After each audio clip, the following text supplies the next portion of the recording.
बिस्मिल्लाहिर्रहमानिर्रहीम। अस्सलाम वालेकुम नाज़रीन, नई अपडेट में खुश आमदीद ख़वातीन और हज़रात। और आपको बताएं कि तलबा और तलबात के लिए आई है बहुत ही अहम खबर। छुट्टियों में इजाफे से मुतल्लिक नया ऐलान जारी कर दिया।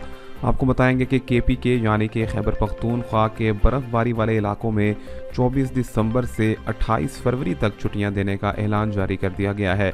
ताहम KPK के मैदानी इलाकों में छुट्टियों का ऐलान जो है वो 3 जनवरी से 13 जनवरी तक किया गया है, जबकि पंजाब भर के अंदर आपको बताएं कि 23 दिसंबर से लेकर 6 जनवरी तक तमाम दर स्कूल बंद रखे जाएंगे। इससे कबल जो ऐलान किया गया था उसके अंदर 5 छुट्टियों का ऐलान किया गया था, लेकिन फ़िलहाल के लिए छुट्टियों में इजाफा कर दिया गया है।